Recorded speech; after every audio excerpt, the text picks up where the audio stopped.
Very good evening and welcome to Primetime News on TV1. Here are the stories that made it to your headlines this evening.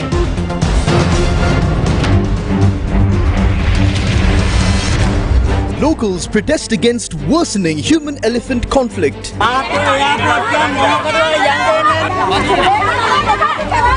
Sajid responds to President on letter sent to Gotabaya. කොන්දේසි හතරක් මත තමයි මම මේ ලිපිය ගෝඨාභය රාජපක්ෂ මැතිතුමාට ඉදිරිපත් කරේ. 5 trillion rupees spent on mega projects likely to go to waste. Intelligence decided to give Basil security. Shanta Bandara tells Parliament. Electricity tariffs likely to be increased. Actions of CBSL governor is the reason why we have fuel and power. Welsh goalkeeper red-carded in Iran game at FIFA World Cup.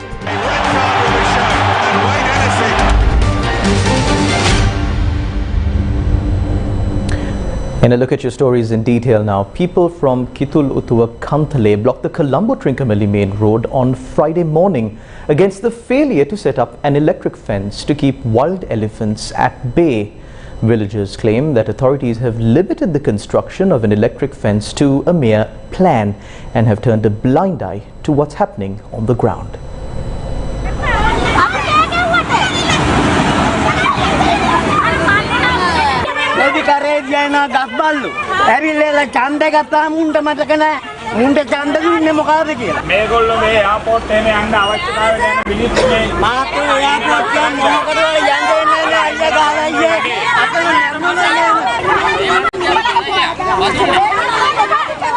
The human-elephant conflict is nothing new to the people of Kitul Utuwa. However, the situation worsened when wild elephants brought down 5 houses to the ground and destroyed several cultivations.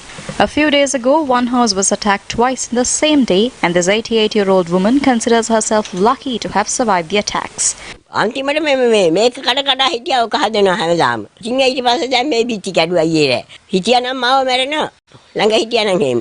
The people took to the streets as there was no proper solution to the issue. The OIC of the Agbopura police was summoned to the site as the people did not comply with the request to move off the road. මගේ ගේ කඩලා. මගේ toilet එකේ ඉඳලා දුවනකොටම toilet එකට ගහලා අලියා එහෙම টয়ලට් එක පෙරළුවා. ගේට් පළාතක් කැඩුවා. පොඩි ළමයාට මාස 6ක්. අරගෙන පැනලා දුවලා බේරුණා. දැන් සර් ඊට පස්සේ කොහොම හරි උද්ඝෝෂණය කළා මේවා කළා අපි වැට ගමට ගෙනාවා සර්. දැන් වැට කොට ගහලා තියෙනවා සර්. වැටේ බඩුත් තියෙනවා. මේ වනජීවිකයන් කියන අය නම් පළාත එන්නේ නැහැ සර්. ඒක ආයිති මෙහෙට මැදිරි කිරේට නේද?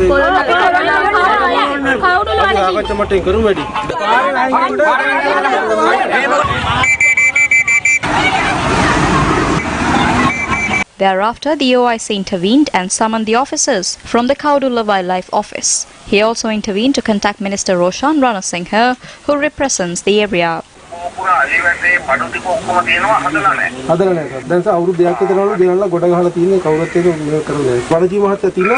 විස්තර මාතර දෙන්න පොඩක් කතා කොන්ත්‍රාත් ප්‍රදානය කරාට ප්‍රධාන කාර්යාලයෙන් කොන්ත්‍රාත්කරු කොටසයි කරේ කිතුල්ලුතේ වැඩේ මොනවත් කරේ නැහැ උපකරණ ටික අවිලා තියෙන්නේ ප්‍රධාන කාර්යාලයෙන් යොමු කරලා තියෙනවා වැට හදන්න ගමේ කට්ටියගේ ශ්‍රම සහභාගීත්වය අඟහරුවද දාගෙන හිටියේ ගමේ හැමෝම කැදවලා මේකට මේ වැඩසටහන කොහොමද සංවිධානය කරන්න ඕන කියන සාකච්ඡාව ඒක යන අතරතුර තමයි මේ අද හදිස්සියේ මේ වගේ අවස්ථාවක් ආවේ විශාපතුමාගේ ප්‍රධානත්වයෙන් ඔතන සාකච්ඡාව දාලා හොඳයි මට නිල වශයෙන් එව්වාම මට මහවැලියම The equipment necessary for the construction of an elephant fence was lying at the community hall. So how is it that the authorities were not able to kickstart the project? Is it because they don't feel and understand the pain of the people?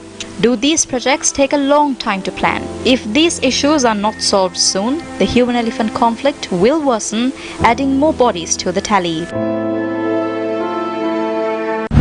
Basil Rajapaksha's return was raised in Parliament on Friday.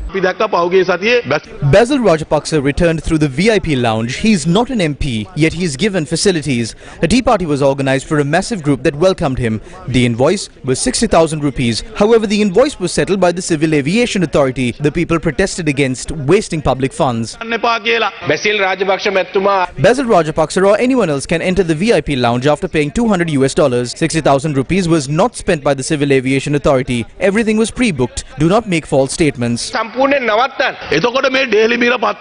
to Daily Mirror, the Civil Aviation Department had said that they paid the amount. I did not make a false statement. Intelligence services decided on security. The person does not need to be in parliament. When Ranil Wickremesinghe was not even an MP, he was given security as he was the leader of the UNP. That is decided by the intelligence services. Basil Rajapaksha leads the main political party. Therefore, the security forces are responsible for his security.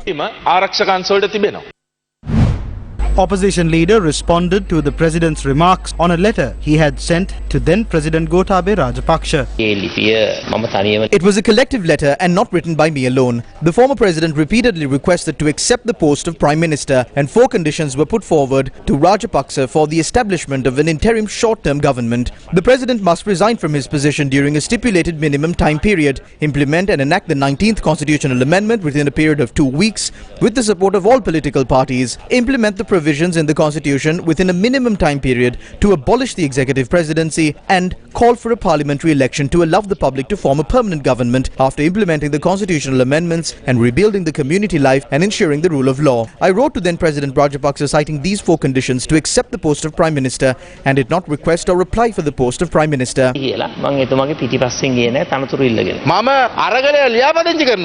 the Aragale will be registered, facilitated and appointed Ruwan Vijayawardena for it. Mahinda Rajapaksa must pay attention to this. When Ranil Wickremesinghe became Prime Minister, he loved the Aragalaya. It was clear that he was involved in it. His Parliament Chief of Staff, Ashumara Singhe, was at the Aragalaya site in a tent and offered food and water. It was not the FSP that was involved there. I do not know how many dollars were pumped into the Aragalaya to boost it. Now he is suppressing the Aragalaya by action and not words. Ranil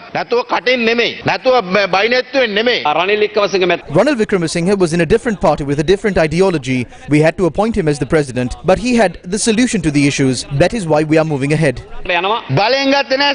He did not take it by force, he orchestrated it. The plan was from Vajirabe Wardena. Even before the polls some 2 years ago, he said Ranil Wickremesinghe will become Prime Minister and President. They hatched the plan to destroy Gotabaya Rajapaksa. This is the truth. When Gotabaya is ruined, Basil must step in. That will end Namal Rajapaksa's political journey. It is Ranil Wickremesinghe who has come forward to protect that journey. What is Mr. Clean doing to the people's democracy? Multiple factions have responded to the remarks made by the president. It is not civilized for him to refer to the Theras in such a manner. This is an insult to the Mahasangha, and no other leader has ever insulted us like this before. The Mahasangha protected this country and created leaders. We condemn the statement made by President Ranil Wickremesinghe in Parliament. We are getting the fuel and the power that we need because of the actions of the governor of the central bank.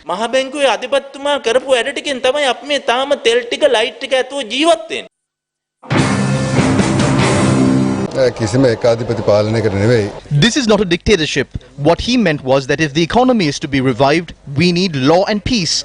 Only then can we obtain aid from overseas. That is what the president meant. People have the right to expression. There will be no stability if there is continuous protest and violence. The Aragalaya achieved something. If that continues, we will have instability.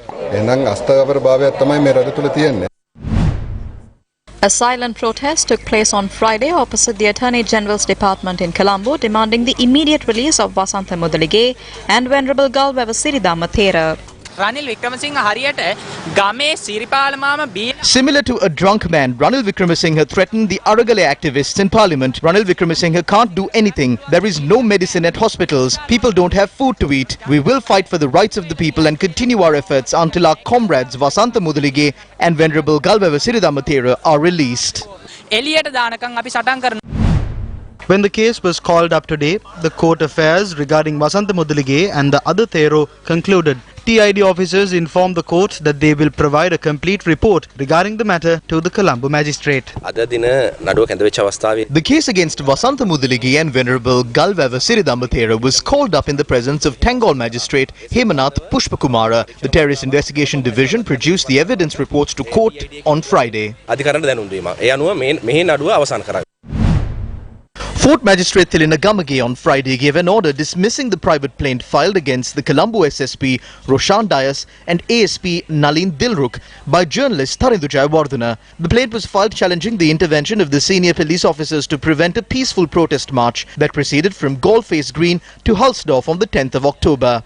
The magistrate dismissed the plaint after considering the preliminary objections raised by the State Council, who appeared on behalf of the Attorney General.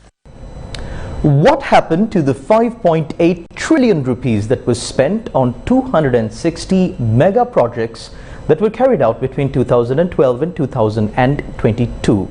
This matter was discussed on the Mawata program that aired on our sister channel Sirasa TV. There were 260 large-scale projects that were carried out from 2012 to 2022. The projects cost a total of 5.8 trillion rupees. 45% of this is foreign debt. Only 128 projects were carried out using funds sourced locally.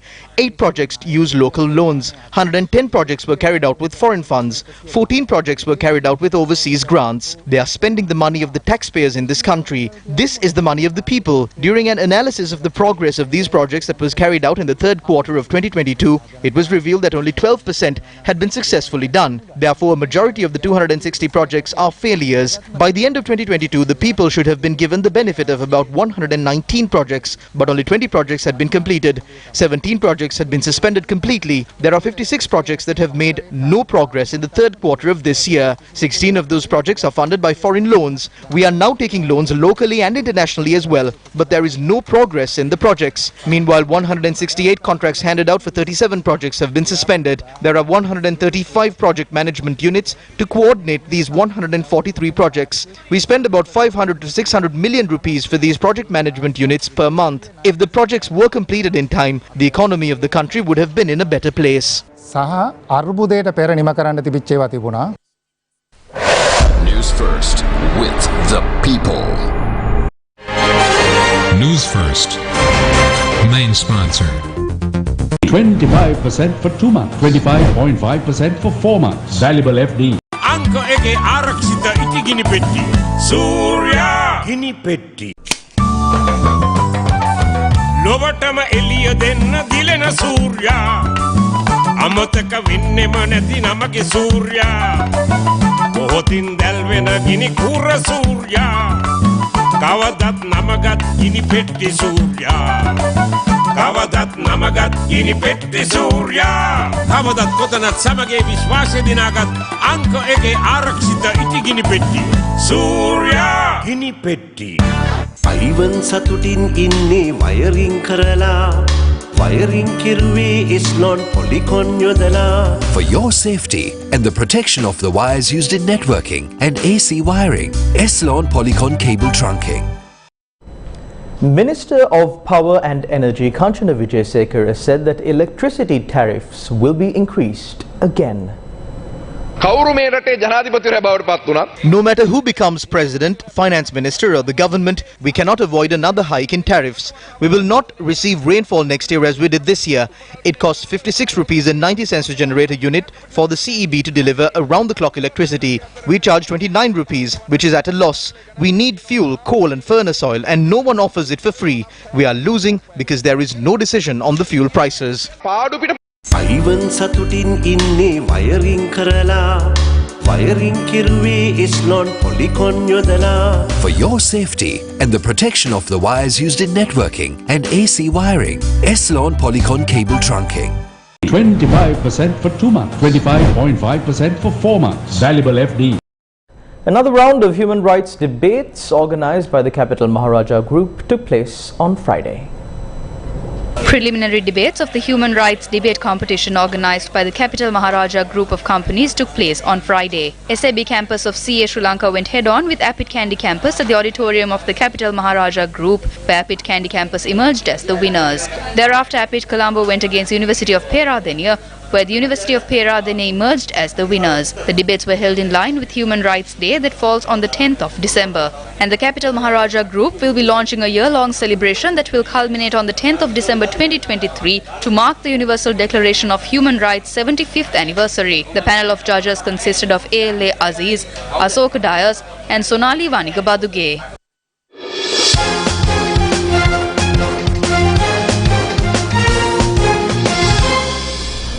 Iran struck 2 goals in the injury time to beat 10-man Wales in the Group B match at the FIFA World Cup.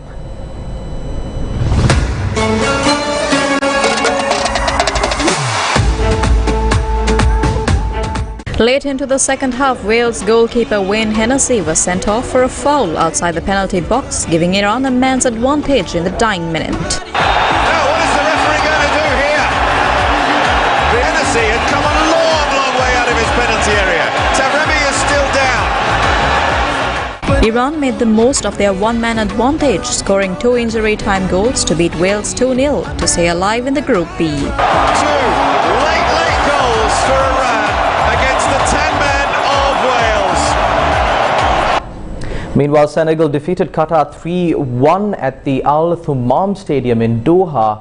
The Netherlands will play their second group stage match against Ecuador at 9:30 p.m. followed by England taking on the United States at 12:30 a.m. All matches of the 2022 FIFA World Cup will be aired live on TV1 as MTV MBC Network, the champion network, is geared up to bring the exhilarating action of football's grandest event of the year to your screen. That's all the news we've got for you this evening. Do join us again tomorrow. I'm Charlotte Benedict for the Newsfirst team. Take care. God bless.